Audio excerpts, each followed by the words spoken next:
நண்பர்கள் அனைவருக்கும் வணக்கம். நான் உங்கள் பொன்வேல் பாண்டியன், நடப்பு நிகழ்வுகள் ஆசிரியர்.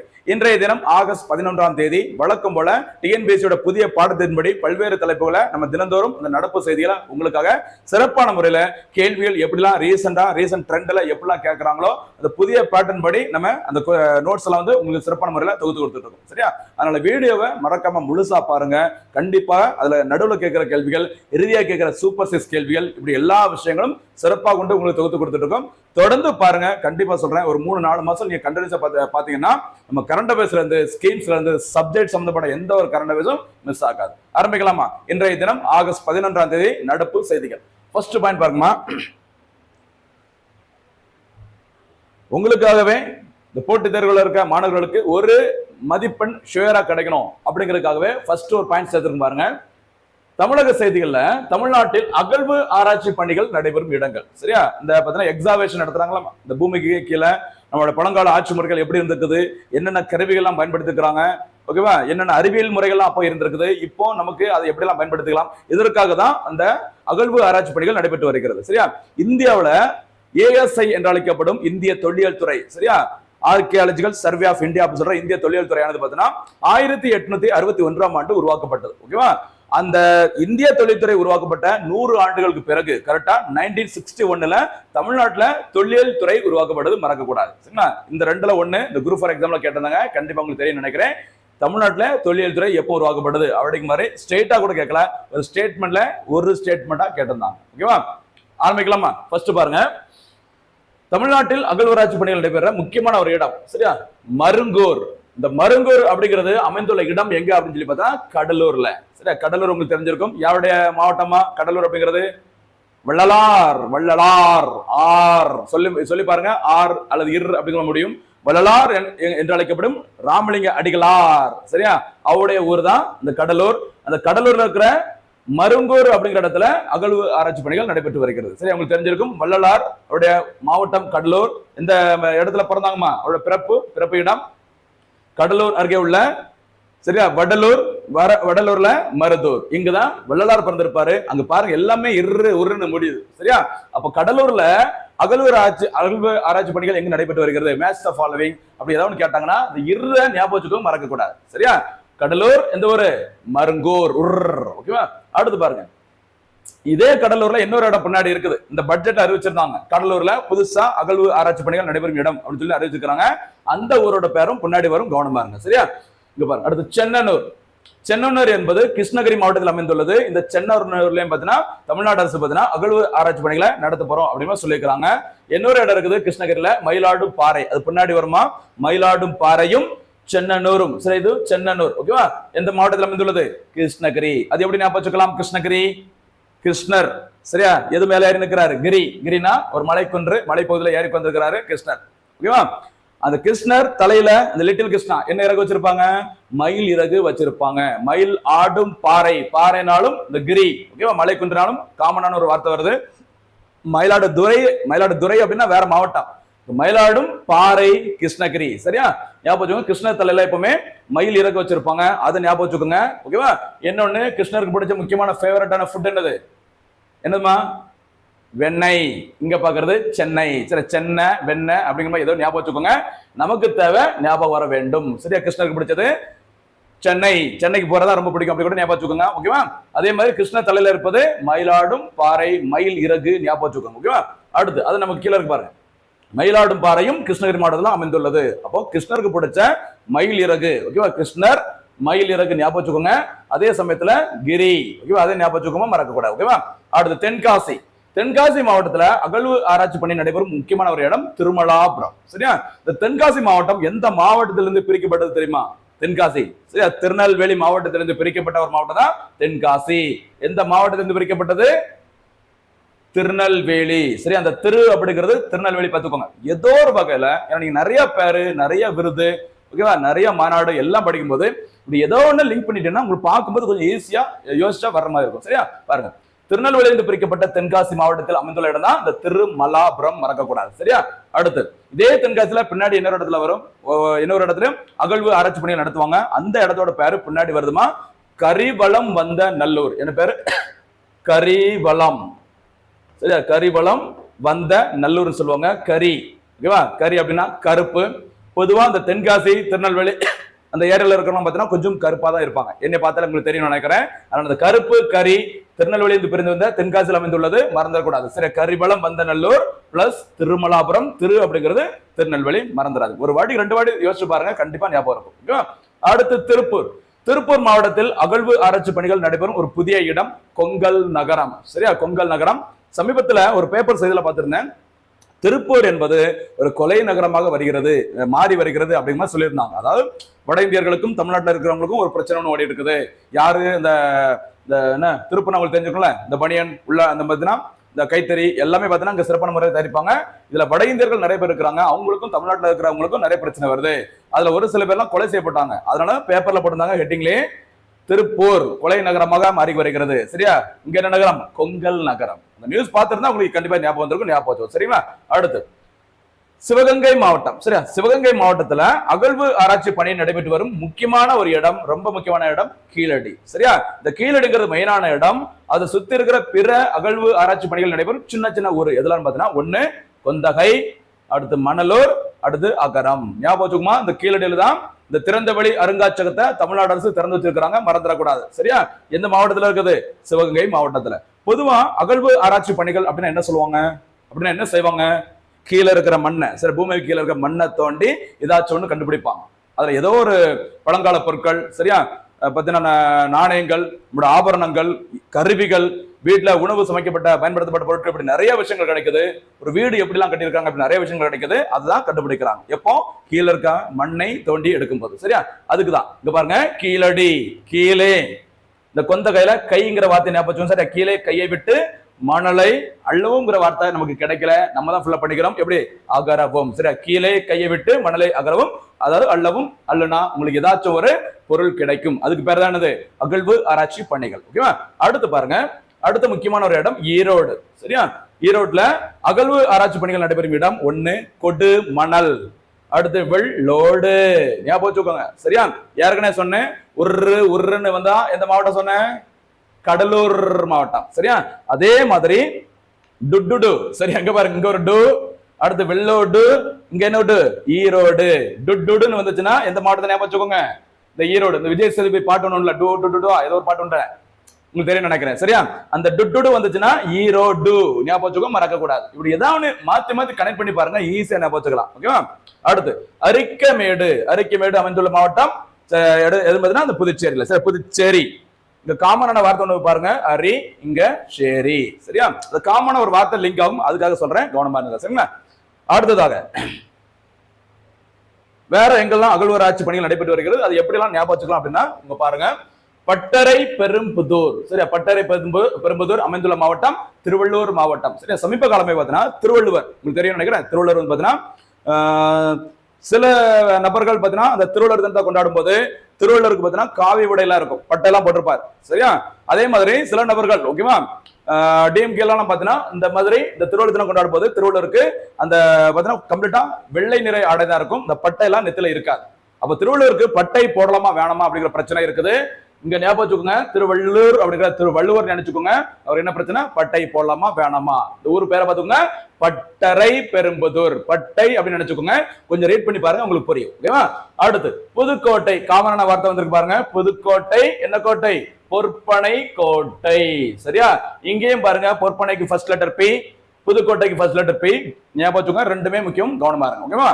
அடுத்து தூத்துக்குடி மாவட்டத்துல, சரியா, அகழ்வு ஆராய்ச்சி பணிகள் நடைபெற்ற ஒரு இடம். நம்ம ஏற்கனவே தூத்துக்குடியில வின்ஃபாஸ்ட், வியட்நாம் நாட்டை சேர்ந்த வின்ஃபாஸ்ட் நிறுவனத்தின் முதல் மின்சார வாகன தயாரிப்பாலை திறக்கப்பட்டது, மறந்துடக்கூடாது. அது யாருடைய தொகுதின்னு சொன்னேன்? கனிமொழி அவர்கள் பாராளுமன்ற உறுப்பினராக இருக்கிற தொகுதி, மறக்கக்கூடாது. அந்த தூத்துக்குடியில ஒரு 3 முக்கியமான இடங்கள்ல அகழ்வு ஆராய்ச்சி பணிகள் நடைபெற்று வருகிறது. அதுல ஒண்ணு ஆதிச்சநல்லூர். ஆதிங்கிற வார்த்தையை ஞாபகம் வச்சுக்கோங்க, அடுத்து கொற்கை, அடுத்து சிவ அப்படிங்கறத ஞாபகம் வச்சுக்கோங்க. இந்த வார்த்தை எப்படி பாத்துக்குமா? ஃபர்ஸ்ட் ஆதிச்சநல்லூர், அடுத்து சிவகலை, அடுத்து கொற்கை. சரியா, இங்க என்ன வார்த்தை அண்டர் பண்ண சொன்னேன்? ஆதி, இங்க சிவ, கொற்கை. ஆதி சிவன் கொற்கை. சரி, இந்துக்களோட முக்கியமான தெய்வங்கள் ஆதி சிவன் அப்படி சொல்லுவாங்கல்ல, ஆதி சிவனும் கொற்கையும் எந்த மாவட்டத்துல இருக்கிறாங்க? தூத்துக்குடி மாவட்டத்துல இருக்கிறாங்க அப்படின்னு நினைச்சுக்கோங்க, மறக்க கூடாது. சரிங்களா, அடுத்து துலுக்கர்பட்டி அமைந்துள்ள மாவட்டம் திருநெல்வேலி. சரியா, திருநெல்வேலினா ஃபர்ஸ்ட் லெட்டர் டி, இந்த துலுக்கர்பட்டிக்கும் ஃபர்ஸ்ட் லெட்டர் டி. சரி, டி டி லிங்க் ஆகும் பாத்துக்கோ. சரியாமா? அடுத்து விருதுநகர், அதே மாதிரி Virudhunagar first letter V, Vembakottai first letter V, இங்க விவி, இங்க டி டி ஞாபகம் வச்சுக்கோங்க. சரியா? இப்படி பொருந்தாததுக்கு நம்மளே மானத்தெண்ணை போட்டு ஏதாவது லிங்க் பண்ணி படிச்சுட்டு போக வேண்டியதான். அப்படி படிச்சுட்டு போனாதான் போட்டித் தேர்வுகள்ல இந்த மாதிரி ஏரியாவில் நம்ம ஈஸியா ஸ்கோர் பண்ண முடியும். ஏன்னா நீங்க மனப்பாடம் பண்ணக்கூடிய அந்த மேக்ஸா இருக்கலாம், பாலிட்டியா இருக்கலாம், ஓகேவா, சில ஃபார்முலா இருக்கலாம், இந்த விட்டமின்ஸ், இதெல்லாம் மனப்பாடம் பண்ணி தான் ஆகணும். எல்லாமே மனப்பாடம் பண்ணும்போது இதே மனப்பாடம் பண்ணா கஷ்டம். அதுக்கு இந்த மாதிரி ஜாலியா உங்களுக்கு புரிஞ்ச மாதிரி லிங்க் பண்ணி போயிட்டே இருங்க. சரியா? அதுக்கு தான் நம்ம வீடியோ ஃபுல்லா பாருங்க. கண்டிப்பா முடிஞ்ச ஹெல்ப்பை நான் கண்டிப்பா பண்றேன். ஓகேவா? அடுத்து பாருங்க, கீழ் நமண்டி. சரியா? கீழ் நமண்டி டாட் வரணும். கீழ் நமண்டி அமைந்துள்ள மாவட்டம் திருவண்ணாமலை. திருவண்ணாமலை நமக்கு கண்டிப்பா தெரிஞ்சிருக்கும். திருவண்ணாமலை அப்படின்னாலே கிரிவலம் யாருக்கானது? சிவபெருமானுக்கான. சரி, லார்ட் சிவா. ஓகேவா? சிவபெருமான் புகழ்பெற்ற அந்த திருவண்ணாமலை ஞாபகம் மறக்க கூடாது. சரிங்களா? இங்க பாருங்க, கீழ் நமண்டி திருவண்ணாமலையில இருக்கிற இந்த சிவபெருமானிடம், சரி, சிவனிடம் கீழே மண்டிட்டு அமர்ந்து, கீழே மண்டிட்டு அமர்ந்து சிவபெருமான எனக்கு எல்லாமே கொடுங்க அப்படின்னு சொல்லி கேட்டா, ஓகேவா, கண்டிப்பா எல்லாமே கொடுப்பாரு அப்படின்னு நினைச்சுக்கோ. சரியா? சிவபெருமானிடம், திருவண்ணாமலை சிவனிடம் கீழே மண்டிட்டு அமர்ந்து என்ன கேட்டாலும் கொடுப்பாரு அப்படிங்கிற மாதிரி ஞாபகம் வச்சுக்கோ. சரியா? அடுத்து பாத்தீங்கன்னா தர்மபுரி. தர்மபுரி மாவட்டத்துல முக்கியமான ஒரு இடம் பூதி நத்தம். சரியா? இங்க தர்மபுரிக்கு ஃபர்ஸ்ட் லெட்டர் ஞாபகம் வச்சுக்கோங்க. இங்க பூதி, அது ஞாபகம் வச்சுக்கோங்க. பூதி அப்படின்னா ஏதோ ஒரு நதி பேர் உங்களுக்கு ஸ்ட்ரைக் ஆகுதா? நர்மதா தப்தி. சரி, நர்மதா தபுதி அப்படி சொல்றாங்களா, அது ஞாபகம் வச்சுக்கோங்க. தர்மபுரி என்பது பாத்தீங்கன்னா ஒரு பெரிய பாலைவனம். பின்னாடி ஒரு இடத்துல வரும்.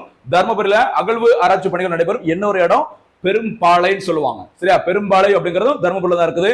அங்கேயும் அகழ்வு ஆராய்ச்சி பணிகள் நடைபெற்று வருகிறது. சரியா? பாலைனா பாலைவனம் ஞாபகம் வச்சுக்கோங்க. தர்மபுரி என்பது மிகப்பெரிய ஒரு பாலைவனம். அந்த பாலைவனத்திற்கு தேவையான தண்ணீர் எதன் மூலம் கொண்டு வரப்படுகிறது? இந்த தா சேர்த்துக்கோங்க. இங்க பூதி, தபுதி, இந்த தப்தி நதியிலிருந்து தர்மபுரிக்கு தண்ணீர் வரவழைக்கப்பட்டது. இன்னொரு முக்கியமான விஷயம் தெரியும் நினைக்கிறேன். தர்மபுரியில ஒகேனக்கல் கூட்டு குடிநீர் திட்டம் செயல்பட்டு வருகிறது. அந்த ஒகேனக்கல் கூட்டு குடிநீர் திட்டத்துல அதிக அளவு நன்மை அடையும் மாவட்டம் எதுன்னு கேட்டீங்கன்னா இந்த தர்மபுரி தான். அப்ப தர்மபுரி என்ன வரும்? தர்மபுரி என்பது ஒரு பெரிய பாலைவனம், பெரும்பாலை. அந்த பாலைவனத்துக்கு தேவையான தண்ணீர் தபுதி. சரியா? தர்மபுரிக்கு ஃபர்ஸ்ட் லெட்டர் தான், அங்க பூதி, தப்தி ஞாபகம் வச்சுக்கோங்க. சரிங்களா? அடுத்து அரியலூர் மாவட்டம், கங்கை கொண்ட சோழபுரம். சரியா? கங்கை கொண்ட சோழபுரத்துல அகழ்வு ஆட்சி பணிகள் நடைபெற்று வருகிறது. அங்க அது எந்த மாவட்டத்துல இருக்குது? அரியலூர் மாவட்டத்துல இருக்குது. ரொம்ப ரொம்ப முக்கியமானது. சரியா? நம்ம அறிந்ததில் அப்படின்னு நினைச்சுக்கோங்க. நாம அறிந்ததிலேயே தென்னிந்தியாவில டைனோசர்கள், சரியா, டைனோசர்கள் வாழ்ந்ததற்கான அந்த படிமங்கள், அந்த ஃபாசில்ஸ் எங்கே கண்டறியப்பட்டது? அரியலூர்ல தான். ஓகேவா? அங்கதான் நம்ம கண்டெடுத்தோம். சரியா? கங்கை கொண்டான், டைனோசர் கொண்டானும் இதுதான். இனிமே ஞாபகம் வச்சுக்கோங்க. சரிங்களா? எந்த மாவட்டம்? அரியலூர் மாவட்டத்தில் தான் தென்னிந்தியாவில் முதல் முறையாக டைனோசர்கள் இங்க வாழ்ந்திருக்கு அப்படிங்கிற மாதிரி இந்த படிமங்கள் கண்டறியப்பட்டது. ஞாபகம் வச்சுக்கோ. சரியாமா? அடுத்து பாருங்க, என்ன ஒரு முக்கியமான விஷயம் பாருங்க. புதிதாக 8 இடங்களில் அகழ்வு ஆராய்ச்சி. அதாவது சமீபத்திய தமிழ்நாடு அரசோட பட்ஜெட்ல நிறைய திட்டங்களுக்கு நிதி ஒதுக்கும் போது இந்த புதிய இடங்கள்ல அகழ்வு ஆராய்ச்சி பணிகள் நடைபெறும் அப்படிங்கிற மாதிரி அறிவிச்சிருந்தாங்க. அந்த இடங்கள் தான் நம்ம இங்க புதுசா இப்ப வந்திருக்கு. நோட் பண்ணிக்கோங்க. சரியா? பாருங்க, 1 சிவகங்கை மாவட்டம் கீழடி. நம்ம கீழடி யாருக்குன்னு இருக்கு நினைக்க வேண்டாம். அதுல இன்னொரு பகுதியிலையும் இந்த புதுசா அகழ்வு ஆராய்ச்சி பணிகள் நடைபெறும் சொல்லிக்கிறாங்க. கீழடியில் என்ன பார்த்தோம்? கீழடி அப்படின்னா எப்படி லிங்க் பண்ண சொல்லியிருந்தோமா? கீழே கை. சரியா? கொந்தகை, கையை விட்டு மணலை அகரவும் அள்ளவும். அள்ளுனா ஏதோ ஒரு பொருள் கிடைக்கும். அதுக்கு பேர் தான் அகழ்வு ஆராய்ச்சி பணிகள். அதாங்க சொல்லியிருக்க. சரியா? அடுத்து தூத்துக்குடி மாவட்டத்துல புதுசா உள்ள ஒரு இடம் எது? பட்டண மருதூர். சரியா? பட்டண மருதூர் மறக்க கூடாது. ஓகேவா? அடுத்து தென்காசி மாவட்டத்துல அகழ்வு ஆராய்ச்சி பணிகள் நடைபெறும் ஒரு இடம் கரிவளம் வந்த நல்லூர். ஞாபகம். சரியா? கரினா கருப்பு. திருநெல்வேலி, தென்காசி, தூத்துக்குடி பசங்க எல்லாம் கொஞ்சம் பிளாக்கா தான் இருப்பாங்க. ஆனா மனசு வெள்ளை தங்கம். ஞாபகம் வச்சுக்கோங்க. சரியா? அடுத்து நாகப்பட்டினம். இடத்தோட பேரும் அதுதான், மாவட்டத்தோட பேரும் அதுதான். ஏன்னா அது மிகச்சிறிய ஒரு மாவட்டம். சரியா? அடுத்து கடலூர் மாவட்டத்துல அகழ்வு ஆராய்ச்சி பணிகள் நடைபெறும் ஒரு இடம் மணிக்கொள்ளை மறக்க கூடாது. சரியாமா? அடுத்து கள்ளக்குறிச்சி மாவட்டம். அங்க பாத்தீங்கன்னா அகழ்வு ஆராய்ச்சி பணிகள் நடைபெறும் ஒரு புதிய இடம் ஆதிச்சநல்லூர். சரி, கள்ளக்குறிச்சி ஆதிச்சநல்லூர். சரி, ஆதி காலத்துல நிறைய பேர் திருடுறதே, சரி, கள்ளத்தனமா திருடுறதே முக்கியமான தொழிலா வச்சிருந்தாங்க அப்படின்னு நினைச்சுக்கோங்க. ஆதிச்சநல்லூர் ஞாபகம் வச்சுக்கோங்க. சரிங்களா? தூத்துக்குடியில ஆதிச்சநல்லூர், இங்க பாக்குறது ஆதிச்சநல்லூர் மறக்க கூடாது. ஓகேவா? அடுத்து கோயம்புத்தூரில் அகழ்வு ஆராய்ச்சி பணிகள் நடைபெறும் இடம் வெள்ளலூர். திருநெல்வேலி, தூத்துக்குடியில கொஞ்சம் பிளாக் ஆயிருப்பாங்கன்னு சொன்னல, அது கருப்பா இருக்கிறவங்க எங்க போனா கொஞ்சம் வெள்ளையாயிரலாம். கோயம்புத்தூர் மாதிரி நல்ல டூரிஸ்டான, நல்ல மழை பெய்யக்கூடிய ஒரு ஜில்லுன்னு இருக்கிற ஏரியாவுக்கு போனா வெளுத்துடலாம், வெள்ளையாயிரலாம் அப்படின்னு நினைச்சுக்கோங்க. சரியா? கோயம்புத்தூர் அப்படின்னா வெள்ளலூர் ஞாபகம் வரணும். ஓகேவா? அடுத்து சேலம் மாவட்டத்துல அகழ்வு ஆராய்ச்சி பணிகள் நடைபெறும் எந்த இடமா? தெலுங்கனூர். தெலுங்கனூர் அப்படின்னு நேரா தெலுங்கானா ஆந்திரா பெறக்கூடாது. சரி, சேலம், சேல, தெலு சொல்லி பாருங்க, ஏதோ ஒரு வார்த்தை உங்களுக்கு கிடைக்கும். சரி, சேல, இங்க தெலு, இந்த லூங்கிற வார்த்தை லாங்கிற வார்த்தை வருது, கொஞ்சம் சொல்லி பாருங்க. சரியா? ரொம்ப முக்கியமான இடங்கள் மட்டும் சொல்லிட்டு இருக்குமா, எல்லாமே பாத்துக்கோங்க. இன்னொரு வாட்டி கொஞ்சம் பாருங்க, லைட்டா பார்க்கலாம். கண்டிப்பா இதுல இருந்து கேள்விகள் இல்லாத எக்ஸாமே இருக்காது. கடலூர் அப்படின்னா எப்படி ஞாபகம் சொல்லியிருந்தேன், மருங்கூர், குர். சரியா, ஞாபகம் வச்சுக்கோங்க, மறக்க கூடாது. அதே மாதிரி கிருஷ்ணகிரி, கிருஷ்ணகிரி அப்படின்னா கிருஷ்ணர் தலையில மயில் இறக்க வச்சிருப்பாரு, மயிலாடும் பாறையும் அங்கதான் இருக்கும். கிருஷ்ணருக்கு பிடிச்சது ரொம்ப வெண்ணெய், இங்க பாக்குறது சென்னை, ஞாபகம் வச்சுக்கோங்க. ஓகேவா? அடுத்து தென்காசி. தென்காசி அப்படிங்கிறது திருநெல்வேலியிலிருந்து பிறந்த ஒரு மாவட்டம். அங்க அகழ்வு ஆராய்ச்சி பணி நடைபெறும் இடம் திருமலாபுரம். என்னன்னு பார்த்தீங்கன்னா கரி, கரினா கருப்பு, தென்காசி, ஞாபகம் வச்சுக்கோங்க. சரிங்களா? அடுத்து திருப்பூர். திருப்பூர் என்பது கொலை நகரமா மாறி வருகிறது, அதுக்கு தாங்க கொங்கல் நகரம் அப்படிங்கறத பார்த்தோம். அடுத்து சிவகங்கையில கீழடி மெயினான ஒரு, கீழடியை சுத்தி இருக்கிற ஒரு, கீழே கையை விட்டு மணலை அகரவும் லிங்க் பண்ணி சொல்லியிருந்தேன், கவனமா இருங்க. அடுத்து ஈரோடு. ஈரோடு, ஈரோடு டுடுனா ஒண்ணு கொடு மணல், என்னன்னு பார்த்தீங்கன்னா வெள்ளோடு, மறக்க கூடாது. சரியா? அடுத்தாப்புல பார்த்தீங்கன்னா அரிக்காமேடு. எந்த மாவட்டம், எந்த யூனியன் பிரதேசம், புதுச்சேரி. சரியா? பட்டறை பெறும்போது திருவள்ளூர், மறந்துடாதீங்க. திருவள்ளூருக்கு பட்டையை போடலாமா வேணாமாங்கிற பிரச்சனை இருக்குது, உங்களுக்கு தெரியும் நினைக்கிறேன். இந்த பட்டறை, பட்டை, திருவள்ளூர் ஞாபகம். புதுக்கோட்டை ரொம்பவும் காமனான ஒரு வார்த்தை, பொற்பனை கோட்டை, புதுக்கோட்டை. அடுத்து தூத்துக்குடியில இருக்கிற முக்கியமான இந்துக்களோட தெய்வங்கள் ஆதி சிவன் மற்றும் கொற்கை அல்லது கொற்றவை, ஞாபகம். ஓகேவா? அடுத்து T for Tirunelveli, T for Thulukkarpatti. Virudhunagar அப்படின்னா V for Virudhunagar, V for Vembakottai. அடுத்து திருவண்ணாமலை அப்படின்னா திருவண்ணாமலை நம்மளுக்கு தெரிஞ்சிருக்கும், திருவண்ணாமலையில புகழ்பெற்றவர் சிவபெருமான். திருவண்ணாமலை சிவனிடம் கீழே மண்டிட்டு அமர்ந்து என்ன கேட்டாலும் ஒரு நல்ல டிஎன்பிஎஸ்சி வேலை வாங்கினோட கொடுப்பாங்க. வெறும் வேண்டுதல் மட்டும் வலிக்காது, அதுக்கான கடின உழைப்பு வேணும், கவனமா இருங்க. சரியா? அடுத்து தருமபுரி என்பது மிகப்பெரிய ஒரு பாலைவனம், பெரும் பாலைவனம். அந்த பாலைவனத்துக்கு தேவையான எல்லா தண்ணீரும் எங்க வருகிறது, தப்தி, நர்மதா தப்தி. அது அந்த தாவும் பூதி சேர்த்து சொல்லிருந்தேன். அடுத்து அரியலூர்ல முதல் முறையாக எது கண்டுபிடிச்சாங்க, கண்டெடுக்கப்பட்டது கங்கை கொண்டான். சரியா, கண்டெடுத்தான் அப்படின்னு வச்சுக்கோங்க. எதுமா, எது, டைனோசர்கள் வந்ததற்கான படிமகள், மறந்துடக்கூடாது. சரியா? அடுத்து புதுசா சொல்லியிருக்கிறாங்க, நம்ம எல்லாம் நம்ம ஆல்ரெடி பார்த்துட்டோம். தூத்துக்குடி, பட்டணமருதூர், தென்காசில கரிவளம், வந்தநல்லூர், இப்படி புதிய இடங்களை அறிவிச்சிருக்கிறாங்க. இதே மாதிரி பிற மாநிலங்களையும் இந்த பட்ஜெட்ல தமிழ்நாடு அரசு அகழ்வு ஆராய்ச்சி பணிகள் நடத்த போறோம் அப்படின்னு சொல்லியிருக்கிறாங்க. அதுல ஒரு இடத்தோட பேர் பார்த்தீங்கன்னா மஸ்கி. சரியா? மஸ்கி அப்படிங்கிறது கர்நாடக மாநிலத்தில் அமைந்துள்ளது. சரியா? எங்க இருக்குமா, கர்நாடகா மாநிலம். சரி, மஸ்கி அப்படின்னா கர்நாடகா, அதாவது இந்தியாவிலேயே அதிக எண்ணிக்கையில் யானைகள், சரி, எலிபென்ட் இருக்கிறது.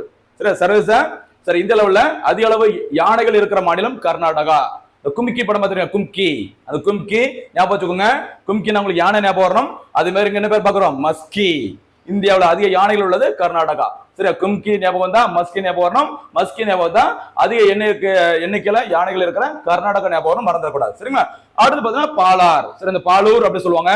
இந்த பாலூர் அப்படிங்கிறது அமைந்துள்ள மாநிலம் ஒடிசாவில் இருக்கு. சரியா? பாலாறும் தேனாரும் ஓடும் அப்படி சொல்லுவாங்கல்ல, பாலாறு அமைந்துள்ள மாநிலம் எதுமா, ஒடிசா, மறக்க கூடாது. இது எல்லாமே அகழ்வு ஆராய்ச்சி பணிகள் சமீபத்தில் நடைபெற்று வருகிற முக்கியமான இடங்கள். இன்னொரு பதிவுல வேணா அந்த அகழ்வாராய்ச்சி பணிகள் அங்க எப்படி நடத்தினாங்க, எப்போ நடத்தினாங்க, முதல் முறையாக அதை என்னெல்லாம் கண்டுபிடிச்சாங்க அப்படிங்கறத வேணா ஸ்பெஷலா ஒரு நாள் நம்ம வீடியோல பார்க்கலாம். சரியா?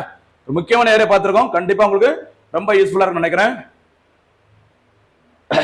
அடுத்ததாக பாருங்க, மாநாடுகள். நம்ம ஏற்கனவே ஒரு வாட்டி நான் சொல்லியிருந்தேன் உங்கள்கிட்ட, இன்றைய தினத்திலும் பார்த்தீங்கன்னா சில மாநாடுகள் நடைபெற உள்ளது அப்படி மாதிரி செய்தியில இடம்பெற்றதுனால மொத்தமா இன்னொரு வாட்டி ரிவிஷனுக்காச்சும் யூஸ்ஃபுல்லா இருக்கட்டும் அப்படிங்கிற மாதிரி சொல்லியிருக்கோம். பாருங்க, முக்கியமான மாநாடுகள் எந்த ஆண்டு, 2025ஆம் ஆண்டில் நடைபெற உள்ள முக்கியமான மாநாடுகள். சரியா? அதுல பாருங்க, 25ஆம் ஆண்டு பிரேசில் நாட்டில் ஒரு மாநாடு நடந்துச்சுமா. அந்த மாநாட்டின் பேர் தான் பிரிக்ஸ் மாநாடு. சரி, பிரிக்ஸ் அப்படின்னு உங்களுக்கு தெரியும் நினைக்கிறேன். Brazil, Russia, India, China, south Africa. இந்த அமைப்பு உருவாக்கப்பட்ட வருஷம் 2009. சரியா? 2009 இந்த அமைப்பு உருவாக்கப்பட்டது. 2010ஆம் ஆண்டு தான் சவுத் ஆப்பிரிக்கா இதனுடைய அடுத்த புதிய உறுப்பினராக இணைந்தது. இணைஞ்ச பிறகுதான் இது வந்து பிரிக்ஸா மாறினது. இந்த 2009 அதோட பேர் வெறும் பிரிக் தான். அந்த எஸ் சேர்த்தது 2010 மறக்க கூடாது, ரொம்ப ரொம்ப முக்கியமானது. சரியா? ஓகே. அடுத்து அதே மாதிரி இந்த பிரிக்ஸ் அமைப்புல இவங்க மட்டும் உறுப்பினர் கிடையாது. இது தவிர பாத்தீங்கன்னா எத்தியோப்பியா, ஓகேவா, அடுத்து பாத்தீங்கன்னா எகிப்து, அடுத்து ஈரான், அடுத்து பாத்தீங்கன்னா இந்தோனேஷியா பிளஸ் யுஏஇ. இவங்க எல்லாருமே இந்த பிரிக்ஸ் அமைப்புல புதிய உறுப்பினர்களாக இணைஞ்சிருக்கிறாங்க, மறக்க கூடாது. சரியா? தென்னாப்பிரிக்காவில் நடைபெற்ற 23ஆம் ஆண்டிற்கான மாநாட்டுல இந்த பிரிக்ஸ் அமைப்புல இவங்க எல்லாமே புதிய உறுப்பினர்களாக இணைஞ்சிருக்கிறாங்க. அவங்களையும் கேட்கலாம், கொஞ்சம் கவனமா இருங்க. சரியாமா? அடுத்து பாத்துக்கோங்க, எஸ்சிஓ மாநாடு. சரியா? எஸ்சிஓனா ஷாங்காய் கோஆபரேஷன் ஆர்கனைசேஷன் சொல்லுவாங்க. இந்த அமைப்பு ரொம்ப ரொம்ப முக்கியமான அமைப்பு, ரொம்ப ரொம்ப முக்கியமான கவனமா இருக்கு. சரியா? ஓகே. இந்த அமைப்பிற்கான தலைவர்கள் மாநாடு இந்த வருஷம் சரியா எங்க நடைபெற்றது? சீனாவில் நடைபெற்றது. அமைச்சர்கள் மாநாடு அது இது நிறைய நடந்தது. தலைவர்கள் மாநாடு சமீபத்தில் நடைபெற்றது. இந்த எஸ்சிஓ அமைப்பின் தலைமையிடம் எங்கமா இருக்குது? இதோட ஃபுல் ஃபார்ம் ஷாங்காய் ஒத்துழைப்பு அமைப்பு. பேரு ஷாங்காய் ஒத்துழைப்பு அமைப்பு. ஆனா இதோட தலைமையிடம் அமைந்துள்ள இடம் பீஜிங் அல்லது பெய்ஜிங். ஞாபகம் சரிங்களா? ரொம்ப ரொம்ப முக்கியமானது. இந்த எஸ்சிஓ அமைப்புல மொத்தம் 10 நாடுகள் இருக்கிறாங்க. அந்த 10 நாடுகள்ல கடைசியாக உறுப்பினராக இணைந்தது பெலாரஸ். சரியா? உக்ரைன் ரஷ்யா பிரச்சனையில ரஷ்யாவுக்கு நேரடியாக சப்போர்ட் பண்ண ஒரே ஒரு நாடு இந்த பெலாரஸ். அதனால ரஷ்யா இவங்கள உள்ள புதிய உறுப்பினர் சேர்த்தாங்க, மறக்க கூடாது. அடுத்து ஏசியான். சரியா? இந்த ஏசியான் அப்படிங்கிறது பாத்தீங்கன்னா முக்கியமான ஒரு அமைப்பு. 1967ஆம் ஆண்டு உருவாக்கப்பட்டது. இந்த ஏசியான் அமைப்பின் தலைமையிடம் எங்க இருக்கு அப்படின்னு பாத்தீங்கன்னா இந்தோனேஷியாவின் தலைநகரமான ஜகார்த்தாவில் அமைந்துள்ளது. சரியா? இந்த ஜகார்த்தாவில் அமைந்துள்ள ஏசியான் அமைப்புல மொத்தம் 10 நாடுகள் உறுப்பினர் இருக்கிறாங்க. இது வந்து ஏசியன் அப்படின்னா association for south east Asian nation. சரி, தென்கிழக்கு ஆசிய நாடுகளின் கூட்டமைப்பு. தென்கிழக்கு ஆசிய நாடுகள் அப்படிங்கிறதுனால இந்த அமைப்புல இந்தியா உறுப்பினர் கிடையாது. ஏன்னா ஏசியால இந்தியா சவுத் ஏசியால வரும், மறந்துடாதீங்க. சரியா? இந்த ஏசியான் அமைப்பில் 25ஆம் ஆண்டிற்கான மாநாடு எங்க நடைபெற உள்ளது? மலேசியா நாட்டில் நடைபெற உள்ளது. இந்த வருஷம் மறக்க கூடாது. சரியா? அடுத்து பிம்ஸ்டெக். பிம்ஸ்டெக் அமைப்பும் ரொம்ப ரொம்ப முக்கியமானதுமா. இந்த பிம்ஸ்டெக் அமைப்போட விரிவாக்கம் பே ஆஃப் பெங்கால். சரி, bay of Bengal initiative for multi sectoral technical and economic cooperation சொல்லுவாங்க. அதாவது வங்காள விரிகுடா இருக்கிற எல்லாரும் எல்லா துறைகளிலும் பொருளாதார ரீதியாகவும் தொழில்நுட்ப ரீதியாகவும் ஒத்துழைப்போடு இருக்கணும். அதற்காக 1997ஆம் ஆண்டு உருவாக்கப்பட்ட ஒரு அமைப்பு தான் இந்த பிம்ஸ்டெக். இந்த பிம்ஸ்டெக் அமைப்போட தலைமையிடம் எங்க இருக்கு அப்படின்னு பார்த்தீங்கன்னா வங்கதேசத்தின் தலைநகரமான டாக்காவில் இருக்கு. சரி, B for Bangladesh, B for BIMSTEC. ஞாபகம் வச்சுக்கோங்க. சரிங்களா? இதுல இருக்கிற மொத்த உறுப்பு நாடுகளின் எண்ணிக்கை 7. சரி, 7 நாடுகளை கொண்டது. உருவாக்கப்பட்ட வருஷம் 997. மறக்க கூடாது. சரியா? இந்த பிம்ஸ்டெக் அமைப்பின் 25ஆம் ஆண்டிற்கான மாநாடு நடைபெற உள்ள இடம் தாய்லாந்து. சரியா? அடுத்து நேட்டோ. உங்களுக்கு தெரிஞ்சிருக்கணும் நினைக்கிறேன். நேட்டோ அமைப்பு 1949ஆம் ஆண்டு உருவாக்கப்பட்டது. 1949ல இதனுடைய தலைமையிடம் பெல்ஜியம் நாட்டின் சரியா பிரசல்ஸ் அப்படிங்கிற நகரில் அமைந்துள்ளது. இந்த நேட்டோ அமைப்புல மொத்தம் 32 நாடுகள் உறுப்பினர் இருக்கிறாங்க. இதுல 32வது நாடாக உறுப்பினராக இணைந்த நாடு ஸ்வீடன். ஓகேவா? 31வது நாடாக இணைந்த நாடு பின்லாந்து. அப்போ கடைசியாக நேட்டோ அமைப்புல, நேட்டோ அமைப்புங்கிறது ஒரு ஸ்பெஷலான அமைப்பு. இங்க பாக்குற மேல இருக்க எல்லா அமைப்புகளும் பார்த்தீங்கன்னா ஏதோ ஒரு பொருளாதார ரீதியாகவோ ஒரு நல்ல எண்ணத்திற்காகவோ உருவாக்கப்பட்ட ஒரு அமைப்பு. இந்த நேட்டோ அமைப்பு மட்டும் தான் ஒரு விளங்காத அமைப்பு. என்ன அமைப்பு? உலகின் மிகப்பெரிய மிலிட்டரி அலையன்ஸ். சரியா? ராணுவ கூட்டணி. 32 நாடுகள்கிட்ட யாராச்சும் அந்த உறுப்பினர் அல்லாத நாடு ஒரு சண்டைக்கோ பிரச்சனைக்கு போனாங்கன்னா அந்த 32 நாடுகளும் சேர்ந்து போட்டு தள்ளிடுவாங்க. அதுக்காக தான் ஒரு மிகப்பெரிய ராணுவ கூட்டணியை உருவாக்கப்பட்டு இன்றைக்கும் நடைமுறையில் இருக்குது. இந்த நேட்டோ அமைப்பை யாரு உறுப்பினரை சேர ட்ரை பண்ணாங்க? உக்ரைன். சரியா? ரஷ்யாவில பிரிந்து வந்த உக்ரைன் தான் இந்த நேட்டோவில் மெம்பரை சேரக்கு ஜாயின் பண்றதுக்கு முயற்சி பண்ணாங்க. இதுல சேர்ந்த உடனே போட்டு தள்ளிடுவேன் அப்படின்னு சொல்லிட்டு தான் ரஷ்யா மேல போர் தொடுத்தாங்க. இன்னைக்கு வேற லெவலில் பிரச்சனை வந்து நிற்குது. சரியா? இந்த நேட்டோ அமைப்பின் தலைமையிடம் எங்க இருக்கு அப்படின்னு பார்த்தீங்கன்னா நெதர்லாந்து நாட்டில். சரி, தலைமையிடல 25ஆம் ஆண்டிற்கான மாநாடு நடைபெற்ற இடம் நெதர்லாந்து நாட்டில் இருக்கிற தி ஹேக். இந்த தி ஹேக் அப்படிங்கிற இடத்துல உங்களுக்கு தெரியும் நினைக்கிறேன். International Court of Justice. சரியா? அடுத்து இன்டர்நேஷனல் கிரிமினல் கோர்ட். சரி, ஐசிசி மற்றும் ஐசிஜேவோட தலைமையிடமும் இங்கதான் இருக்கு. கண்டிப்பா உங்களுக்கு தெரியும் நினைக்கிறேன். சரியாமா? அடுத்ததாக G7 மாநாடு. G7 மாநாடு வளர்ந்த நாடுகளை கொண்ட அமைப்பு. அமெரிக்கா உட்பட ஒரு 7 நாடுகளை கொண்ட குரூப் ஆஃப் 7 அப்படிங்கிற அமைப்பு தான் G7. இந்த G7 அமைப்பிற்கான 25ஆம் ஆண்டிற்கான மாநாடு நடைபெற்ற இடம் கனடா. அதே மறந்துடாது. சரியா? அடுத்து G20 முக்கியமானது. குரூப் ஆஃப் 20 இந்தியா இதுல உறுப்பினராக இருக்கிறாங்க, மறக்க கூடாது. 25ஆம் ஆண்டிற்கான இந்த G20 மாநாடு 20வது மாநாடு. சரியா? இந்த 20வது மாநாடு சவுத் ஆப்பிரிக்காவில் நடைபெற உள்ளது. இந்த G20 மாநாடு இந்தியாவில் முதல் முறையாக நடைபெற்ற வருஷம் 2023ஆம் ஆண்டு. இந்தியாவில் ஒரே ஒரு முறை நடந்தது G20 மாநாடு 2023ல நடந்தது. டெல்லியில் இருக்கிற பாரத் மண்டபத்தில் இந்த மாநாடு நடைபெற்றது, மறக்க கூடாது. சரியா? அந்த அது வந்து 18வது G20 மாநாடு. அந்த மாநாட்டின் மைய கருத்து ஒரே பூமி, ஓகேவா, ஒரே குடும்பம், ஒரே எதிர்காலம். இதுதான் 23ஆம் ஆண்டு நடைபெற்ற 18வது G20 மாநாடு இந்தியாவில் நடைபெற்றது, மறக்க கூடாது. சரியா? ஓகே, அடுத்து போலாமா? அடுத்து COP30. COP30 அப்படின்னா கான்ஃபரன்ஸ் ஆஃப் பார்ட்டிஸ் அப்படி சொல்லுவாங்க. அதாவது பருவநிலை மாற்றம் தொடர்பான ஒரு முக்கியமான மாநாடு. சரியா? இந்த வருஷம் இந்த மாநாடு எங்க நடைபெற உள்ளது அப்படின்னு பார்த்தீங்கன்னா பிரேசில் நாட்டில் நடைபெற உள்ளது. இதுதாமா முக்கியமான மாநாடுகள். சரியா? ரொம்ப முக்கியமானது. இந்த மாநாடுகள் வந்து தலைமையிடம் எங்க இருக்குது, விரிவாக்கம் என்ன, இந்த வருஷம் மாநாடு எங்க நடைபெற்றது, எத்தனை மெம்பர், இந்தியாவில் அதுல மெம்பரா இருக்காங்களா இல்லையா, இந்த மாநாடு இதுக்கு முன்னாடி இந்தியாவில் நடந்திருக்கா, இப்படி நிறைய விஷயங்கள் கண்டிப்பா தெரிஞ்சிருக்கணும். சிறப்பான முறையில உங்களுக்கு தொகுத்து கொடுத்திருக்கும், தயவுசெய்து பயன்படுத்திக்கோ. சரியா? ஓகே, அடுத்து போலாமா? அடுத்து பாருங்க, முக்கியமான ஒரு விளையாட்டு செய்தி பாருங்க. சில பேர் நினைக்கலாம் விளையாட்டு செய்திலாம் சிலபஸ்ல இருக்கா அப்படின்னு சொல்லிட்டு. நீங்க எல்லாம் பாருங்க, குரூப் 2 மெயின்ஸ்ல கூட அந்த ஆர் பிரக்னானந்தாவோட அக்கா, சரி, ஆர் வைஷாலி எந்த விளையாட்டோட தொடர்புடையவங்க அப்படின்னு கேட்டிருந்தாங்க. சிலபஸ்ல கேட்டாலும் இருந்தாலும் இல்லாட்டினாலும் டிஎன்பிஎஸோட ஸ்டைல் பொதுவா சில விஷயங்களை கேட்கறது, அது என்னைக்குமே மாத்தினது கிடையாது. அதனாலதான் சில முக்கியமான ஸ்போர்ட்ஸ் மட்டும் நம்ம கொடுத்துருக்கோம் பாருங்க.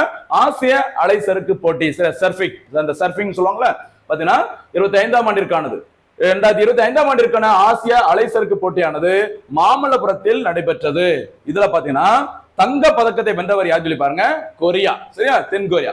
கொரியா நாட்டை சேர்ந்த கனோவா ஹெய்ஜே மற்றும் இந்தோனேஷியாவின் பஜார் ஹரியானா, பாத்துக்கோங்க மாநிலத்தோட பேர் இருக்குதுல, ஹரியானா ஆகியோர் முறையே தங்கம் மற்றும் வெள்ளி பதக்கங்களை வென்றுள்ளனர். சரியா, அப்ப மாமல்லபுரத்தில் நடைபெற்ற ஆசிய அலைசறுக்கு போட்டியில தங்க பதக்கத்தை வென்றவர் கொரியா நாட்டை சேர்ந்த கனோவா, சரியா.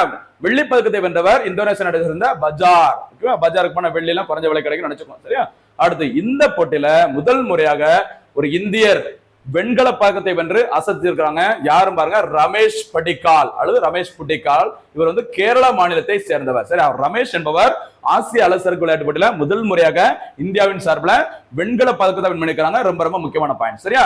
ஞாபகம் அதான் சொல்லுங்க, இந்த போட்டியில் இந்தியா பதக்கம் வெல்வது இதுவே முதல் முறையாகும். அதனாலதான் இந்த செய்தியை நம்ம கொடுத்திருக்கோம். என்னன்னு பாத்தீங்கன்னா, போட்டி நடைபெற்ற இடம் தமிழ்நாட்டுல மாமல்லபுரம். அதே மாதிரி தமிழ்நாட்டுல தற்போது விளையாட்டுத்துறை அமைச்சராக இருப்பவர் உதயநிதி ஸ்டாலின் அவர்கள். அதனால இந்த மாதிரி விளையாட்டுல தமிழர்கள் ஏதாச்சும் சாதிச்சிருந்தாங்கன்னா, அதாவது தமிழ்நாட்டில் நடைபெற்ற போட்டியா இருந்தாலும் சரி, இல்ல அந்த போட்டிகளை தமிழர்கள் யாராச்சும் சாதிச்சிருந்தாலோ அல்லது அண்டை மாநிலங்கள் யாரா இருந்தாலும் நல்லா போக்கஸ் பண்ணி பாருங்க, ரொம்ப முக்கியமானது, சரியா. அடுத்து பாருங்கம்மா, ஒரு தேசிய செய்தி பாருங்க, முக்கியமானது. மத்திய பிரதேசத்தில் புதிய ரயில் பெட்டி தொழிற்சாலை. இப்போ தேசிய செய்தின்னு சொல்லியிருக்கோம். இது எக்கனாமிக்ஸ்ல கேட்கலாம், ஜியோகிராஃபில கேட்கலாம், கவனமா இருக்கும், சரியா. ஒரு புதிய ரயில் பெட்டி தொழிற்சாலையை ரீசெண்டா வந்துட்டு அடிக்கல் நாட்டியிருக்கிறாங்க, புதுசா ஓபன் பண்றதுக்காக. ஓகேவா, பாருங்க. மத்திய பிரதேச மாநிலம் ரைசன் அப்படிங்கிற இடத்துல பார்த்தா புதிய ரயில் பெட்டி தொழிற்சாலை உருவாக்க அடிக்கல் நாட்டப்பட்டது, சரியா. பாத்துக்கோங்க, பாதுகாப்புத்துறை அமைச்சர் ராஜ்நாத் சிங் அவர்கள் தான் இதற்கு அடிக்கல் நாட்டினாங்க. யார் அடிக்கல் நாட்டுங்கிறதா முக்கியம் இல்ல, ஜஸ்ட் தெரிஞ்சுக்கோ, சரிங்களா. பாருங்க, பாரத் எர்த் மூவர்ஸ் நிறுவனம், BEML என்று அழைக்கப்படும் பாரத் எர்த் மூவர்ஸ் நிறுவனம் தான் இந்த ரயில் பெட்டிகளை தயாரிக்க போறாங்க, சரியா. இந்த BEML என்று அழைக்கப்படும் பாரத் எர்த் மூவர்ஸ் நிறுவனமானது இந்திய பொதுத்துறை நிறுவனமாகும், சரியா. ஒரு பப்ளிக் செக்டர் என்டர்பிரைசஸ் தான் இது, ஓகேவா. இதோட முக்கியமான வேலை மண் நகர்த்துதல், சரியா. ஏதாவது சுரங்கங்கள் ஏதாவது பண்ணாங்கன்னா அந்த மாதிரி பண்றது, ரயில்வே போக்குவரத்து மற்றும் சுரங்கம் போன்ற பல்வேறு கனரக உபகரணங்களை உற்பத்தி செய்கிறது. இவங்க தான் ரயில் பெட்டிகளை தயாரிக்க போறாங்க. எந்த மாநிலத்துல? மத்திய பிரதேச மாநிலத்துல. எந்த இடத்துல பார்த்தீங்கன்னா ரைசன், மறக்க கூடாது, சரிங்களா. இந்த BEML என்று அழைக்கப்படும் பாரத் எர்த் மூவர்ஸோட தலைமையிடம் அமைந்துள்ள இடம் பார்த்தீங்கன்னா பெங்களூரு, சரி, பெங்களூரு. இந்த அமைப்பு உருவாக்கப்பட்டது 1964ஆம் ஆண்டு, மறக்க கூடாது, சரியா. ரொம்ப முக்கியமானது, பார்க்கும்போது சாதாரணமா தெரியும். ரயில்ல இருக்கிற முக்கியமான ஒரு அமைப்பு பத்தி பார்த்தாச்சு, இந்த ரயில் பெட்டி தயாரிக்கும் ஆலயம் பார்த்தாச்சு, எல்லாமே ரொம்ப முக்கியமானது, கவனமா இருக்கு. அடுத்து பாருங்கம்மா, என்னன்னு பாருங்க, இதுவும் பாருங்க, சூப்பரா செய்தியில கொடுத்திருந்தாங்க. இந்த டிஜி ஷிப்பிங் அப்படிங்கிறது பாத்தீங்கன்னா அடிக்கடி செய்தியில வந்து இருக்குது, எடிட்டர் பேஜ்ல கூட பெருசா சூப்பரா போட்டிருந்தாங்க பாருங்க. இந்த டிஜிட்டல் ஷிப்பிங், சரி, டிஜி ஷிப்பிங் அப்படின்னு சொல்லி பாருங்க. கப்பல் போக்குவரத்து இயக்குநரகத்தை குறிக்கும் டிஜி ஷிப்பிங் இந்தியாவில் கப்பல் போக்குவரத்திற்கான முக்கியமான ஒரு ஒழுங்குமுறை அமைப்பாகும், சரி. ஒரு கப்பல் போக்குவரத்து தொடர்பான எல்லா விஷயங்களையும் பார்த்தீங்கன்னா ஒழுங்குபடுத்தி அவங்க கண்ட்ரோல்ல கரெக்டா கண்காணிக்கிற அந்த அமைப்புக்கு அதுக்குதான் என்ன பேர் சொல்லுவாங்கம்மா, டிஜி ஷிப்பிங் சொல்றாங்க, சரியா. பாருங்க, இது இந்திய அரசாங்கத்தின் துறைமுகங்கள், கப்பல் போக்குவரத்து மற்றும் நீர்வழிகள் அமைச்சகத்தின் கீழ் இயங்கி வருகிறது. எந்த அமைச்சகத்தின் கீழ் இது இயக்கப்படுகிறது கேட்கலாம், கவனமா இருக்கு, சரியா. இந்த டிஜி ஷிப்பிங் ஆனது பாருங்க எந்த சட்டத்தின்படி உருவாக்கப்படுது அப்படின்னா 1958ஆம் ஆண்டு வணிக கப்பல் போக்குவரத்து சட்டத்தின் கீழ் அமைக்கப்பட்டது. இது இந்தியாவில் கப்பல்கள் மற்றும் கப்பல் போக்குவரத்து தொடர்பான அனைத்தையும் கட்டுப்படுத்த உருவாக்கப்பட்ட ஒரு சட்டமாகும். இந்த சட்டத்தின்படிதான் எது உருவாக்கி இருக்கிறோம், டிஜி ஷிப்பிங், மறக்க கூடாது, சரியா. பாருங்க எவ்வளவு விஷயங்கள் உள்ள இருக்குன்னு சொல்லி பாருங்க. இந்த டிஜி ஷிப்பிங்கின் முக்கிய தலைமை அலுவலகம் மும்பையில் அமைந்துள்ளது. இது ஒரு முக்கியத்துவம் வாய்ந்தது, கவனம் பாருங்க. நாட்டில் உள்ள அனைத்து வகையான கப்பல் நடவடிக்கைகளுக்கும் சட்டங்கள், விதிகள் மற்றும் நடைமுறைகளை உருவாக்குவதற்கு இது பொறுப்பாகும். எது பொறுப்பாகும்? டிஜி ஷிப்பிங், ஓகேவா. இந்த டிஜி ஷிப்பிங் என்பது இந்தியாவை சர்வதேச கடல்சார் அமைப்புடன் IMO, சரி, இன்டர்நேஷனல் மரைடைம் ஆர்கனைசேஷன் சொல்லுவாங்க, IMO, சரியா, இதோட இணைக்கிறது. இது தவிர பாருங்க முக்கியமான ஜியோகிராபி சம்பந்தப்பட்ட சில டேர்ம்ஸ் உள்ள வருது பாருங்க, சரியா. இந்திய கப்பல்கள் மற்றும் மாலுமிகள், சோலாஸ் அப்படின்னா என்ன விரிவாக்குங்கிறது தெரிஞ்சுக்கோங்க, ரொம்ப முக்கியமான, சரி. சோலாஸ் மற்றும் கடலில் அது பாருங்க, அது கடலில் வாழ்க்கை பாதுகாப்புன்னு சொல்லுவாங்க ஷார்ட்டா. ஓகேவா? இது தவிர மார்போல், இந்த இன்டர்போல், பாரத் போல் கேள்விப்பட்டிருப்போம். சரி, இன்டர்போல் அப்படிங்கிறது சர்வதேச காவல்துறை அமைப்பு. பாரத் போல் அப்படிங்கிறது சிபிஐ உருவாக்கிய இந்த, அதாவது இந்தியாவில் ஒரு தப்பு செஞ்சுட்டு வெளிநாட்டுக்கு தப்பு குற்றவாளியை கண்டுபிடிப்பதற்காக சிபிஐ உருவாக்குனது என்ன பேருமா? பாரத் போல். அது மாதிரி பாக்குறது மார்போல். சரியா? கப்பல்களில் இருந்து மாசு கட்டுப்பாட்டை தடுத்தல். சரியா? கவனமா இருங்க. அடுத்து STCW பயிற்சி மற்றும் சான்றிதழ். MLC அப்படின்னா கடலோடிகளின் உரிமைகள் மற்றும் நலன்கள். சரிங்களா? போன்ற விதிகளை பின்பற்றுவதை உறுதி செய்கிறது. ஒவ்வொரு டேமும் முக்கியமானது. இதுல சோலாஸ் அப்படிங்கிறது சரி, இந்த IMOங்கிறது சரி, இந்த மார்போல்ங்கிறது சரி, நோட் பண்ணிக்கோங்க, முக்கியமானது. சரியாமா? டிஜி ஷிப்பிங் மறக்க கூடாது. இந்தியாவில் கப்பல் போக்குவரத்து எல்லாத்தையும் கட்டுப்படுத்துற ஒரு முக்கியமான விஷயம். சரி, அமைப்பு. அடுத்து திட்டங்கள். தினந்தோறும் ஒரு திட்டம் பார்ப்போம்ல, அந்த வகையில இந்த தினத்துல கலைஞர் மகளிர் உரிமை தொகை திட்டத்தை பார்க்க போறோம். சரி, கலைஞர் மகளிர் உரிமை தொகை திட்டம். இந்த திட்டம் தொடங்கப்பட்ட நாள் என்னைக்குன்னு சொல்லி பாருங்க. செப்டம்பர் 15 அறிஞர் அண்ணாவின் பிறந்த நாளை முன்னிட்டு 2023ஆம் ஆண்டு தொடங்கி வைக்கப்பட்ட இடம் காஞ்சிபுரம். சரி, அந்த பச்சை பாஸ் காலத்துல இந்த திட்டத்தை முதல்வர் ஸ்டாலின் அவர்கள் தொடங்கி வச்சாங்க. இந்த திட்டத்தில் சேர்வதற்கான விண்ணப்ப பதிவு முகாம், அந்த கேம்ப் வந்து எங்க தொடங்கினாங்க அப்படின்னு பார்த்தீங்கன்னா தருமபுரியில. அந்த கேம்ப் வந்து ஏன் தர்மபுரியில போய் ஸ்டாலின் அவர்கள் தொடங்கி வச்சாங்க அப்படின்னு சொல்லி பார்த்தீங்கன்னா 1989ஆம் ஆண்டு 1989 பார்த்தீங்கன்னா அந்த சுய உதவிக்குழு இருக்காங்கல்ல, செல்ஃப் ஹெல்ப் குரூப், அந்த சுய உதவி குழுவானது தொடங்கப்பட்ட இடம் தர்மபுரி. அதை தொடங்கி வச்சது 89ல முதல்வராக இருந்த கலைஞர் கருணாநிதி அவர்கள். சரியா? அந்த சென்டிமெண்ட்டுக்காக தான் அங்க விண்ணப்ப பதிமுக தொடங்கி வச்சாங்க. எங்க? தர்மபுரியில. ஆனா இந்த திட்டம் முறைப்படி தொடங்கி வைக்கப்பட்டது அண்ணாவின் பிறந்த மாவட்டமான இடமான காஞ்சிபுரம். தொடங்கப்பட்ட நாள் பார்த்துக்கோங்க, செப்டம்பர் 15, 2023. சரியா? இந்த திட்டத்தின் பயனாளிகளின் வயது குறைஞ்சபட்சம் பார்த்தீங்கன்னா 21 வயது நிறைவடைந்திருக்க வேண்டும். சரியா? அதாவது தகுதியுள்ள குடும்ப தலைவர் சொல்லியிருப்பாங்க. தகுதியுள்ள குடும்ப தலைவர்களா இருந்தாலும் சரி, கண்டிப்பா வயசு எத்தனை இருக்கணும்? 21 வயசு. ஏன்னா 18 வயசு முடிஞ்ச உடனே சில பேர் கல்யாணம் பண்ணிடுறாங்க.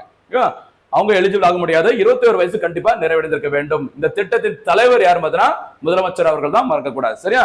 அடுத்து பாருங்கம்மா, இந்த திட்டத்தில் சேர்வதற்கான தகுதிகள் மற்றும் பயன்கள் என்னன்னு சொல்லி பாருங்க. செப்டம்பர் 15, 2002ஆம் ஆண்டிற்கு முன்பு அந்த பயனாளிகள் பிறந்திருக்க வேண்டும். அப்பதான் உங்களுக்கு அந்த 21 வயசு கம்ப்ளீட்டா இருக்கும் அப்படி சொல்றாங்க 2023 கணக்கு பண்ணும்போது. சரியா? அடுத்து மாதம் ரூபாய் 1000 அவரது வங்கி கணக்கில் செலுத்தப்படும். மாசம் இந்த தகுதியுள்ள மகளிருக்கு ரூபாய் 1000 அவங்க அக்கௌண்ட்ல டைரக்டா கிரெடிட் பண்ணி போட்டு விட்டுருவாங்க. குடும்பத்தில் ஒரு பெண் உறுப்பினர் மட்டுமே தகுதி உடையவர் ஆவார். சரி, ஒரே ரேஷன் கார்டுல நிறைய பேர் இருந்தா கூட ஒரே ஒரு பெண் மட்டும் தான் அந்த ரேஷன் கார்டுல இருந்து தகுதி பெற முடியும் இந்த திட்டத்தின் கீழ். அடுத்து ஆண்டு வருமானம் 2 லட்சத்திற்கு உட்பட்டு இருக்க வேண்டும். 5 ஏக்கர் குறைவான நன்சை, 10 ஏக்கருக்கும் குறைவான மானாவாரி நிலங்களையும் கொண்ட குடும்பங்கள். சரியா? இதெல்லாம் வந்து தகுதிகளா சொல்லியிருக்கிறாங்க, ரொம்ப முக்கியமானது. சரியா? நம்ம இப்ப ரீசெண்டா ஸ்கீம்ஸ் எல்லாம் கேட்டாங்கன்னா வாட் எல்லாம் கேட்கறது இல்ல. சரியா? கொஞ்சம் இறங்கி கேட்கறாங்க, ஏன்னா காம்படிஷன் அந்த அளவுக்கு ஹெவி ஆயிருச்சு. அதனால ஓகேவா? அடுத்து ஆண்டிற்கு 3600 யூனிட்டுக்கு குறைவாக மின்சாரம் பயன்படுத்தும் குடும்பமாக இருக்க வேண்டும். அடுத்ததாக 2025-26 நிதியாண்டுல கலைஞர் மகளிர் உரிமை தொகை திட்டத்திற்காக பட்ஜெட் ஒதுக்கப்பட்ட தொகை பாருங்க 13,807 கோடி. இந்த அமௌண்ட் தான் இந்த திட்டத்திற்கு ஒதுக்கி இருக்கிறாங்க. திட்டத்தின் பேர் என்னது? கலைஞர் மகளிர் உரிமை தொகை திட்டம். சரியா? தகுதியின்மை யாரெல்லாம் இந்த திட்டத்துல சேர முடியாது அப்படின்னு பாத்தீங்கன்னா, ஆண்டு வருமானம் 2 லட்சத்திற்கு மேல் இருந்தா சேர முடியாது. மத்திய மாநில அரசு பணியாளர்கள் இருந்தாலும் இந்த அமைப்பு இந்த திட்டத்தில் சேர முடியாது. அவர் தேர்ந்தெடுக்கப்பட்ட அரசு பிரதிநிதிகளா இருந்தாலும் இந்த திட்டத்துல பயனடைய முடியாது. 4 சக்கர வாகனங்கள், அது கார் ஓகேவா வைத்திருப்பவர்களும் இந்த ஸ்கீம்ல சேர முடியாது. குடும்பத்தில் ஓய்வூதியம் பெற்றிருந்தாலும் இந்த திட்டத்துல சேர முடியாது. இதுதான் இந்த திட்டத்திற்கான தகுதிகள். ஸ்கீமோட பேரு கலைஞர் மகளிர் உரிமை தொகை திட்டம். தொடங்கப்பட்டது செப்டம்பர் 15, 2023. இடம் காஞ்சிபுரம். 21 வயது நிறைவடைந்த குடும்ப தலைவர்களுக்கு, தகுதி உள்ள குடும்ப தலைவர்களுக்கு மாதந்தோறும் ரூபாய் 1000 வழங்கும் தமிழக அரசின் திட்டம் தான் என்ன திட்டம்? கலைஞர் மகளிர் உரிமை தொகை திட்டம். சரியா? இதாமா இந்த தினத்திற்கான முக்கிய தொகுப்பு. பாருங்க, அகழ்வாராய்ச்சி பணிகள், மாநாடுகள், கலைஞர் உரிமை தொகை திட்டம், அலைசருக்கு போட்டி, அப்படி நிறைய விஷயங்களை இதில் தானே தொகுத்து கொடுத்திருக்கும். எல்லாமே ரொம்ப ரொம்ப முக்கியமானது. தேர்வுகளுக்காகவே கண்டிப்பா உங்களுக்காக இந்த மாதிரி சில விஷயங்களை நம்ம ரெடி பண்ணி கொடுத்திருக்கோம். அதனால வீடியோ ஃபுல்லா பாருங்க, கண்டிப்பா தேர்வுல ஜெயிக்கலாம். இறுதியாக இன்றைய தினத்திற்கான சூப்பர் 6 கேள்விகள். சரியா? பாருங்கம்மா, இன்றைய தினத்திற்கான முதல் கேள்வி என்னன்னு பாத்தீங்கன்னா, கலைஞர் மகளிர் உரிமை தொகை திட்டம் எப்போது தொடங்கப்பட்டது, எந்த இடத்தில் தொடங்கப்பட்டது? இதுதான் இன்றைய தினத்திற்கான முதல் கேள்வி. இரண்டாவது கேள்வி ஞாபகம் வச்சுக்கோமா, டிஜி ஷிப்பிங் எதனுடன் தொடர்புடையது? அது ஞாபகம் வச்சுக்கோங்க. 2. அடுத்து BEML அதனுடைய விரிவாக்கம் என்ன, அந்த அமைப்பு எப்போது உருவாக்கப்பட்டது? அது 3வது கேள்வி வச்சுக்கோமா. 4வது கேள்வியாக மாமல்லபுரத்தில் நடைபெற்ற ஆசிய அலைசருக்கு போட்டியில் வெண்கல பதக்கத்தை வென்ற இந்தியர் யார்? அது வந்து 4வது கேள்விமா. 5வது கேள்வி ஓகேவா, 5வது கேள்வி பாத்துக்கோங்க. பிரிக்ஸ் அமைப்பின் மாநாடு நடப்பாண்டில் எந்த நாட்டில் நடைபெறக்கூடாது? சரியா? முடிஞ்சா பிரிக்ஸ், அப்புறம் பாத்தீங்கன்னா SCO, அதுக்கு அடுத்து பாத்தீங்கன்னா G20, இந்த 3 மாநாடு நல்லா பாத்துக்கோங்க. இதுல இந்தியா உறுப்பினர் இருக்கிறாங்க, கவனமா இருங்க. சரியா? முடிஞ்சா அந்த 3 மாநாடுகளும் எங்க நடைபெற உள்ளது, எந்த ஆண்டு உருவாக்கப்பட்டது, அதையும் எக்ஸ்ட்ரா பதில சொன்னீங்கன்னா உங்களுக்கு ஒரு ஞாபகம் படுத்துற மாதிரி இருக்கும், கவனமா இருங்க. சரியா? அடுத்ததாக இறுதியாக ஒரு கேள்வி அப்படின்னு பாத்தீங்கன்னா, சிவகங்கை மாவட்டத்தில் அகழ்வு ஆராய்ச்சி பணிகள் நடைபெறும் இடம் எது? சரியா? மெயினா ஒரு ஊர் பேர் சொல்லியிருப்பேன், அது சுத்தி இருக்க பிற இடங்களை சொல்லிட்டீங்கன்னா சிறப்பா இருக்கும். சரியா? மொத்த கேள்விகளுக்கும் சூப்பரா ஒவ்வொரு நாளும் கரெக்டா ஃபாலோ பண்ணிட்டே வந்து பதில் சொல்லுங்க. திடீர்னு நடுவில் அப்படி தள்ளி விட்டு பாத்துட்டீங்கன்னா நம்ம நேரத்துக்கு எதை தள்ளி விடுறோமோ அதுதான் தேர்வுகளை கேட்பாங்க. நம்ம போடுற எஃபர்ட்ஸ் எல்லாமே உங்களுக்கு முழுசா கிடைக்கணும். வர்ற தேர்வுல சாலிடா நம்ம வந்து சூப்பரா கரண்ட் அஃபேர்ஸ்ல ஒரு நல்ல ஸ்கோரை எடுத்து தேர்வில் வெற்றி பெறணும் அப்படின்னா முழுசா வீடியோ பாருங்க, தொடர்ந்து பாருங்க. மீண்டும் சந்திக்கலாம். நன்றி, வணக்கம்.